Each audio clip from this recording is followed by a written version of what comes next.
네, 트럼프 전 대통령이 미국 대선에서 승리를 거머쥐었습니다. 어게인 2016이 다시 시작이 되는데요. 미국에서 전달해드리는 생생한 미국 증시, 오늘은 유튜버 유사남 현장 연결해 보도록 하겠습니다. 자, 전화 받아볼게요. 안녕하세요. 네, 안녕하십니까. 네, 반갑습니다. 유튜브로 잘 보고 있는데요. 저도 간밤에 감사합니다. 뉴욕에서 이제 네네. 압도적으로 트럼프 대통령이 이제 승리를 거머쥐게 되면서 뉴욕은 축제 분위기라고 들었습니다. 현지 지금 상황은 어떤가요? 네, 현재 기준으로 사실 뉴욕과 뉴저지는 그렇게까지 분위기가 좋은 상황은 아니긴 합니다. 음. 뉴욕과 뉴저지 같은 경우는 이제 전통적으로 민주당 지지 성향이 강한 지역이다 보니까 사실 트럼프 후보의 재집권 소식에 따라서 두 주의 주민들 사이에서는 조금 우려에 걸린 목소리가 좀 나오고 있고요. 특히 이민자 커뮤니티와 소수인종 그룹에서는 조금 더 트럼프 행정부의 정책이 그들의 권리와 안전에 미칠 영향을 조금 염려하는 분위기가 좀 나오고 있긴 합니다. 특히 지금 같은 경우는 카말라 해리스가 방금 전에 한 15분 정도 전에 패배를 인정하는 부분들에 대한 연설이 있었는데 굉장히 많은 사람들이 경청을 하고 들은 것으로 듣고 있습니다.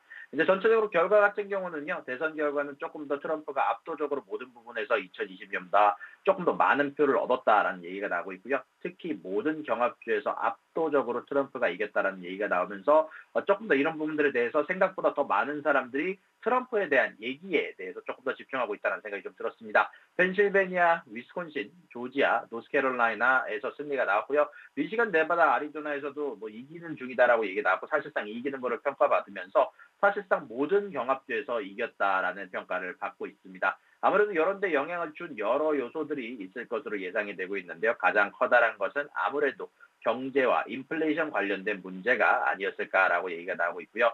특히 이런 부분들에 대한 가장 커다란 영향은 아무래도 인플레이션이 4년 전에 비해서 물가가 가장 많이 올랐는데 지금 당장 주식이 올랐다라는 평가가 나오고 있지만 인플레이션을 잘 막았다라는 평가가 있지만 아무래도 4년간 바로 우리가 옆에서 먹던 김치찌개라든지 아니면 햄버거라든지 이런 모든 것들의 물가가 1.5배 혹은 2배 이상 가까이 오른 것들 실질적으로 경제에서 체감이 되고 있고 이런 부분들에 대한 책임을 결국 현재 부통령을 지내고 있던 카말라 해리스한테 밀었다라고 생각이 들고요. 특히 카말라 해리스 같은 경우는 조금 더 자신의 진영에 신경을 쓰는 것이 아닌 상대 진영에 있는 표를 뺏어오려고 노력을 했는데요. 이런 부분들이 전체적으로 전략 미스다라는 평가가 굉장히 많이 나오고 있습니다. 트럼프 같은 경우는 사실 자신의 지역이었던 시골 지역에서 굉장히 많은 표를 얻으면서 2020년보다 혹은 2016년보다 더 많은 표를 얻어갔던 반면 카말라 해리스는 자신의 진영이라고 평가를 받던 도심 지역에서나 혹은 젊은 층에서의 표마저도 사실 잃어가는 경향이 좀 있었는데 이런 부분들에 대해서 가장 커다란 영향을 줬던 것은 카말라 해리스가 분명히 대선 토론을 굉장히 잘하기는 했지만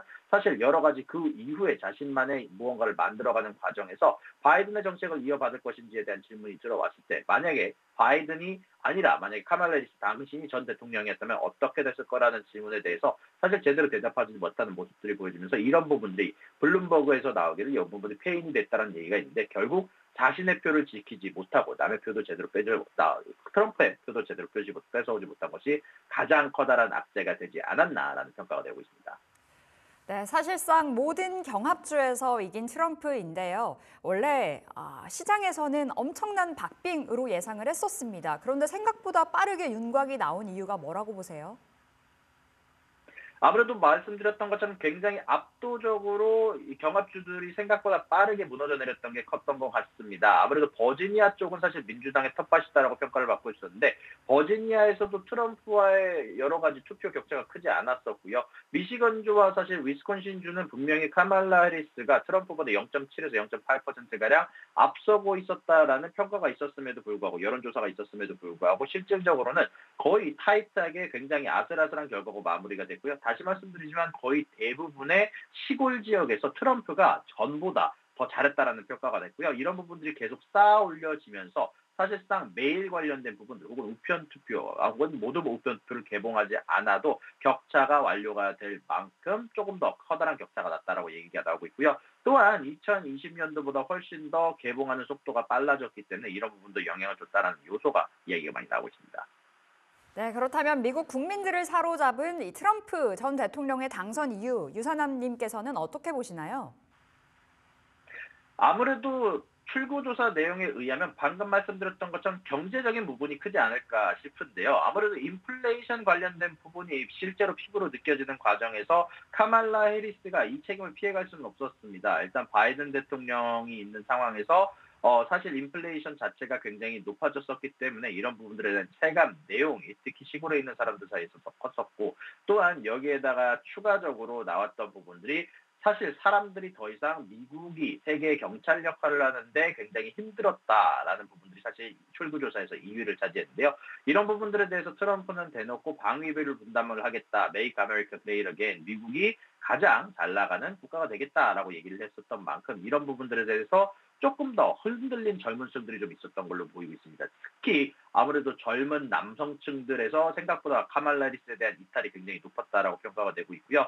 또한 트럼프가 이번에 투표를 받지 못하면 마지막 선거라는 면 때문에 아무래도 조금 더 샤이 트럼프들이 조금 더 많이 나왔고, 반대로 카말라 쪽에서는 조금 덜 나왔다라는 평가가 있었고, 또한 마지막으로 한 번 더 말씀드리면 카말라 해리스가 완전 바이든 쪽에 편을 들었든지 아니면은 자신의 표를 조금 더 지켜야 됐는데 아마 이런 부분들에서 좀 실패를 하게 되면서 도심 쪽에서도 표를 잃었고, 다시 또 바이든의 정책을 모두 이어받지도 않았으며 여기에다가 트럼프를 제대로 공략하지 못했기 때문에 이런 부분들이 모두 합쳐지면서 조금 더 압도적으로 트럼프가 당선이 됐다는 평가가 나오고 있습니다.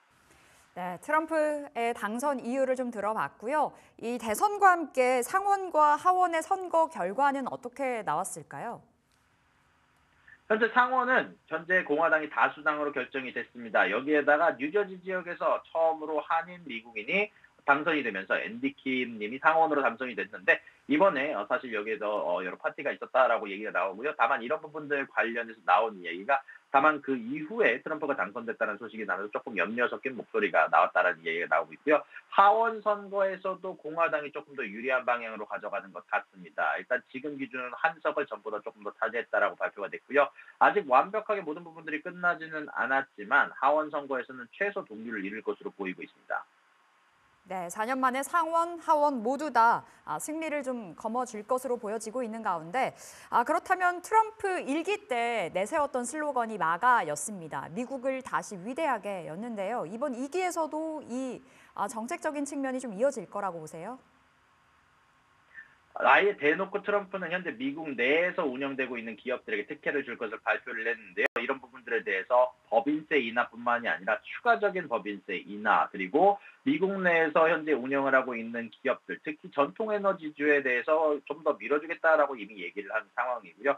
그러다 보니까 전체적으로 미국 중심의 정책이 나올 것으로 예상이 되고 있습니다. 여기에다가 추가적으로 관세 부과 얘기, 분담금 얘기, 이런 이야기들이 나오게 되게 되면서 아무래도 이런 부분들이 또 미국 국민들의 아마 마음을 조금 더 기울이게 만들어줄 수도 있지만, 결국 앞으로 트럼프가 이끄는 미국은 미국 위주의 사회가 되면서 전체적인 인플레이션이 다시 올 수도 있다는 얘기가 많이 나오고 있고요. 관세 부과로 인해서 또한 트럼프가 지속적인 부양책을 부과할 것으로 여겨지는 가운데 안에서 전체적으로 이런 부분들이 미국 내에서 물가 상승을 일으키면서 아무래도 금리도 같이 상승할 거다라는 얘기가 나오고 있습니다. 다만 재미난 현상은 채권과 현재 달러 지수가 굉장히 크게 상승을 하면서 주식도 같이 상승하고 비트코인도 같이 상승하고 있는 상황인데요.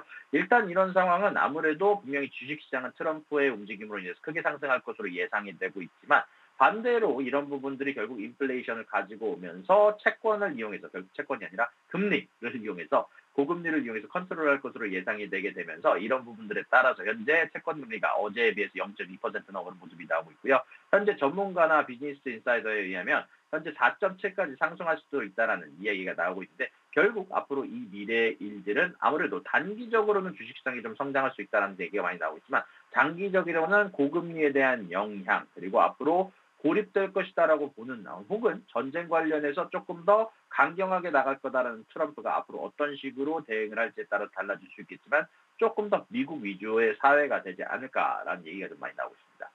네, 자국 우월주의를 계속해서 좀 강화해 나갈 것으로 보이는데요. 트럼프 공약도 한번 살펴보겠습니다. 트럼프노믹스 시즌2가 본격화될 것으로 예상되는 가운데 더 강력한 무역 전쟁이 시작될까요? 어떻게 보세요? 일단 말씀해 주신 것처럼 트럼프가 해놓은 공약들이 굉장히 많은 상황입니다. 2024년 미국 대선에서 승리하면서 이제 트럼프노믹스 2탄이 시작될 것으로 보이고 있는데요. 많은 경제학자들이 우려를 표하기는 했지만 트럼프는 법인세를 현행 21%에서 15%로 인하하면서 기업의 투자와 고용을 촉진하겠다고 발표를 했고요. 또한 중국 등 특정 국가에 대해서 보복적 기본 관세를 도입해서 미국 제조업을 보호하고 무역 적자를 줄이겠다라고 발표를 했습니다. 이 소식에 따라서 중국은 현재 트럼프 당선을 나왔던 소식에 의해서 사실 중국주들이 크게 하락한 상황이고요. 이민 정책 관련해서도 멕시코의 국경 장벽 건설을 완료하고 불법 민자에 대한 대규모 추방 작전을 실시하겠다고 공약을 했으며 현재 뉴욕에 있는 불법 민자들을 쫓아내겠다라고 얘기를 했고요. 불법 민자의 자녀가 미국에서 태어나도 시민권을 자동으로 부여받지 못하도록 하기는 정책을 출제하겠다고 했습니다. 또한 에너지 정책에서는 화석연료에 대한 생산 확대, 특히 화석연료에 대해서 굳이 리퀴드 골드, 굳이 액체금에 대해서 우리가 굳이 안 쓸 이유가 없냐라고 얘기를 했으며 석탄 산업 부흥과 핵발전소 건설 등 에너지 작업자족을 달성하고 에너지 생산 기업에 대한 세제 혜택을 제공하겠다고 약속을 했고요. 또한 군사력 강화 이야기를 하면서 나토 동맹국의 방위 분담금 증액을 요구하고 핵무기 현대화를 추진하겠다고 했으며 우크라이나 전쟁을 빠르게 종식시키고 나토 목적을 재평가하겠다는 입장을 빠르게 표명을 했습니다. 네, 이렇게 트럼프 관련해서 좀 이야기 나눠봤는데 지금 일각에서는 한미 FTA 제재 협상까지도 배제할 수 없다라는 이야기가 돌고 있더라고요. 이에 대한 생각은 어떠신지요? 일단 도널드 트럼프 전 대통령이 재집권할 경우 말씀해 주신 것처럼 한미 FTA 재개정 가능성이 제기가 되고 있는데요. 사실 트럼프 전 대통령 과거 한미 FTA를 끔찍한 거래로 표현하면서 재협상을 추진한 바 있고요. 또한 최근에 미국과 멕시코, 캐나다 간의 USMCA 재협상을 공언하며 무역 협정에 대해서 대놓고 강경한 입장을 보여주고 있는 상황이며 또한 미국 무역부 대표였던 마이클 비먼은 트럼프 전 대통령이 집권할 경우 한미 FTA 재개정을 피할 수 없을 거다 전망을 했기 때문에 아마 이런 부분들 관련해서 또한 트럼프 전 대통령이 선거운동 중 한국을 미국 시장을 착취하는 나라라고 언급을 했기 때문에 보호무역주의의 정책 강화를 위해서 FTA 재개정을 요청할 가능성이 굉장히 높다라고 이야기가 나오고 있습니다. 네, 재협상 요구 가능성이 충분히 있다. 이렇게 말씀을 주셨는데요. 우리 시장엔 참 걱정입니다. 인플레 감축법이나 칩스법이나 그리고 친환경 정책 등을 계속해서 트럼프 전 대통령은 좀 비관적인 시선으로 바라봤었는데요. 좀 어떻게 영향 있을 거라고 보세요? 혹시 제 질문을 다시 들어도 될까요? 네, IRA 그리고 친환경 정책 그리고 반도체 관련해서 계속해서 비판을 해왔었는데요. 바이든 정부의 그 행적 지우기 좀 계속해서 트럼프 이어질 거라고 보시는지요? 네, 말씀해 주신 것처럼 사실 도널드 트럼프 전 대통령은 선거 기간 동안 지속적으로 바이든 대통령의 IRA 법과 친환경 정책, 반도체 부동을 강하게 비판을 해온 상황이고요. 아무래도 그러다 보니까 이런 정책들에 대해서 빠르게 지울 것으로 예상되는 가운데 안에서 이런 것들을 역사상 가장 큰 세금 인상으로 표현하면서 재집권 시 전면적인 수정 혹은 폐지를 예고를 하기도 했습니다. 특히 트럼프 전 대통령 같은 경우는 전기차 보조금과 관련된 정책을 광기의 산물로 표현하면서 전기차 확대 정책에 대한 반대 입장을 분명히 했습니다. 아무래도 그러다 보니까 트럼프 대통령이 당선 이후에 지속적으로 전기차를 얼마만큼 만들겠다 혹은 레가시장 자동차들을 우리가 만들지 않겠다라고 표현을 했던 바이든 행정부의 정책들을 아마 전체적으로 녹색 사기극으로 비난하면서 아마 폐지할 가능성이 높다라고 얘기가 나오고 있고요. 아마 이런 부분들은 화석연료 생산의 극대화도 아마 이루어지지 않을까라는 얘기가 나오고 있습니다. 다만 이런 부분들은 확실하게 완벽하게 폐기하는 건 쉽지 않습니다. 미국 내 석유 가스업계조차 IRA 일부 조항을 유지하기를 원하고 있고요. 이미 시행 중인 법안을 철회하는 데는 법적, 정치적 제약이 확실하게 존재합니다. 아무리 공화당이 현재 상원과 하원 양쪽 다 다수당으로 가져간다라고 하더라도 결국 필리버스터라는 방법을 통해서 예전에 공화당이 취했던 정책처럼 반대로 민주당이 이번에는 정책을 취할 수가 있기 때문에 이미 진행 중인 조항을 폐지하기는 어려운 상황이고 또한 따라서 트럼프 전 대통령이 재집권을 하더라도 바이든 행정부의 정책을 전면적으로 폐기하기보다는 아마 일부 수정하거나 조정하는 방향으로 진행될 가능성이 높다라고 이야기가 나오고 있습니다. 네, 강력한 무역 전쟁이나 IRA 폐지, 사실 우리 국내 주식 시장에서는 트럼프의 당선이 악재라고 봐오고 있었습니다. 우리 시장에 유리한 건 없을까요? 이제 전체적으로 한국 시장과 관련해서는 조금 더 유리하지 않을 가능성이 일단 많은 얘기가 나오고 있습니다. 아마 이런 부분들 관련해서 결국 지금 미국에서 추구하고자 하는 정책은 미국주의의 보호무역 정책이라고 얘기를 할 수 있는 상황이고, 다만 그럼에도 완전 한국 기업들이 완전 피해를 볼 것은 아닌 게, 결국 중국 관련해서 트럼프 대통령이 지속적으로 압박을 가하는 과정에서 한국과 미국 사이의 이야기를 통해서 여기에 대해서 여러 가지 수혜를 줄 가능성도 존재를 하고, 현재 한국 기업들이 미국으로 들어와 있는 상황이고, 이런 부분들에 대해서 칩세트를 받은 기업들이 있는데, 아마 이런 기업들이 전체적으로 트럼프 전 대통령과 혹은 현 대통령과 아무래도 조금 더 추가적으로 이야기할 가능성이 있다는 평가가 많이 나오고 있고요. 또한 이런 과정에서 전체적으로 반도체에 관련해서는 전면적으로 모든 부분들을 미국 내에서 생산하기에는 조금 부담 가는 면이 있고, 또한 이런 가운데 안에서 중국의 기업들은 전체적으로 배제될 가능성이 있기 때문에, 이런 가운데 안에서 한국이 그 사이에서 수혜를 받을 가능성이 있다는 이야기가 언급되고 있습니다. 네. 이렇게 한국 증시까지 이야기 들어봤는데 뉴욕 증시로 넘어가 보겠습니다. 간밤에 뉴욕 증시 너무나 뜨거웠고요. 특히나 이 테슬라가 14% 급등으로 마감이 됐습니다. 당분간 이 흐름이 이어질 거라고 보세요? 아무래도 이제는 전체적으로 격동의 시대에 왔다라고 좀 생각이 듭니다. 아무래도 앞으로는 친환경보다는 전통 에너지, 레거시 산업, 보과전 또다시 언급될 경제 블록화가 여러 가지 이슈가 있는 상황이라 조금 예측하기가 좀 어려운 상황인데, 이제 전체적으로 단기적으로는 일단 주가가 상승할 가능성이 높다라고 생각을 합니다. 아무래도 법인세 인하라는 카드가 나올 것으로 예상이 되고 있고, 또한 항상 공화당이 진행하고 있는 감세에 관련된 부분들도 있기 때문에 단기적인 상승을 기대할 수 있으나, 아무래도 앞으로 나올 인플레이션에 대한 우려, 다른 국가들과의 관계가 무너질 가능성에 대한 우려가 현재 존재하는 상황이고, 또한 채권의 금리 또한 너무나도 높아져 있는 상황이기 때문에, 이런 부분들 때문에 중장기적으로는 어떤 식으로 진행이 될지 예측하기 좀 어려운 가운데, 일단 확실하게 얘기할 수 있는 건 앞으로는 달러가 강세로 갈 거라는 것, 국가별 갈등이 조금 더 늘어날 거라는 것, 인플레가 전체적으로 상승할 우려를 좀 해야 된다라는 것이 관세로 인해서 좀 우려가 된 상황이고요. 단기적으로는 다만 호재를 이어질 가능성이 굉장히 높다고 생각이 좀 듭니다. 네, 테슬라 관련해서 이야기 들어봤습니다. 달러 강세가 사실 우리 국내 주식 시장에서는 계속해서 외국인들 자금 이탈을 부추기다 보니까 좀 우려의 목소리가 많아지는 시점이 아닐까 싶은데요. 지금 현재 시점에서 원달러 환율 어디까지 좀 올라갈 거라고 내다보세요? 지금 기준으로 현재 계속해서 채권 금리가 올라가고 있는 상황이고, 현재 채권 금리가 4.7까지 올라갈 수도 있다는 의견이 비즈니스 인사이드로 현재 나온 상황입니다. 그러다 보니까 정확히 어떤 금액까지 올라간다라고 얘기를 할 수는 없지만, 아마 지금부터 트럼프 대통령이 취임할 때까지는 전체적인 금리의 방향성이 아마 조금 더 높아지는 방향성으로 잡히고 있습니다. 그리고 보통 채권 금리가 높아지면 달러에 대한 이자율이 상승함으로 이로 인해서 달러에 대한 값어치가 올라가는 경향이 많기 때문에, 아마 지금보다는 조금 더 많은 수치로 올라갈 것으로 예상이 되고 있고요. 정확하게 어떤 금액이라고 얘기를 할 수는 없지만, 아마 트럼프가 당선돼서 취임이 이어지는 구간까지 아마 상승하게 되지 않을까라고 생각이 들고, 일단 달러 지수로 얘기를 하자면 아마 106 정도 이상으로 상승할 가능성이 현재 애널리스트 사이에서 가장 높게 언급이 되고 있습니다. 네, 엔비디아는 어떤 시각이실지 궁금합니다. 엔비디아 시가총액 1위 자리를 지금 굳건히 지켜가고 있는데요. 트럼프 2기에서도 AI의 이 강한 영향력은 지속될 거라고 바라보시나요? 네, 말씀해 주신 것처럼 트럼프 같은 경우도 AI에 대한 부분들은 상당히 많은 부분들을 인정을 하고 있습니다. 또한 엔비디아 같은 경우는 지금 당장 대체 가능한 기업이 아니며 결국 미국 내에 존재하는 기업이기 때문에 여러모로 수혜를 볼 것으로 예상이 되고 있습니다. 일단 엔비디아 같은 경우는 지금 당장 대체될 수 없는 기업으로 이런 부분들 관련해서 지속적으로 AI가 관련된 투자가 늘어가고 있다는 어닝들이 지속적으로 나오고 있는 상황이고요.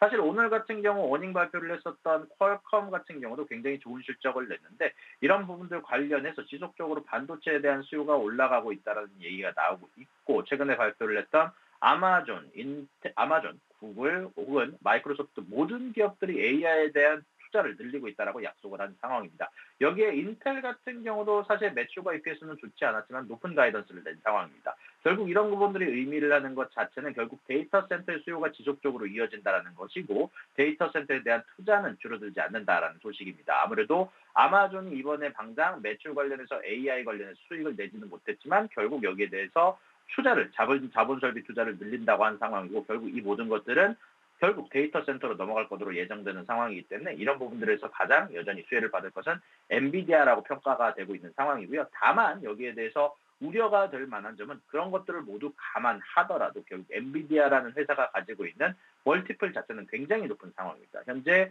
PE 멀티플 기준으로 68 혹은 70 정도 언저리로 현재 잡힌 상황인데요. 현재 이런 부분들은 엔비디아의 평균 멀티플이 35 정도보다 훨씬 더 높게 잡힌 상황이므로 현재 이런 부분들에 대한 우려는 아마 조금 더 감안을 하셔야 될 것 같고요. 또한 저번에 엔비디아 어닝 발표에서 결국 성장률이 예상보다 조금 떨어졌다는 점, 매출과 EPS 혹은 가이던스 모든 것들이 좋았지만 마진에 대해서 결국 이런 부분들이 압박을 받을 수도 있다는 언급이 나오고 있습니다. 특히 아마존 같은 경우 이번 어닝을 발표를 하면서 현재 소비자들이 엔비디아 칩이 너무 비싸서 아마존의 AI 칩을 구매를 하고 있다는 얘기도 했었기 때문에 슬슬 경쟁자들이 따라오게 된다면 결국 엔비디아가 가지고 있는 높은 마진율을 유지하기가 어렵다라는 평가가 나오고 있기 때문에 이런 마진율을 이번 어닝에서 발표를 할 때 얼마나 유지하고 있는지 앞으로 마진율에 대해서 얼마나 유지할 거에 대한 가이던스를 줄 때 결국 이런 부분들이 시장의 예상치보다 높은지 결국 성장률을 유지할 수 있을지가 가장 커다란 관건이 될 것으로 보이고 있습니다. 네, 21일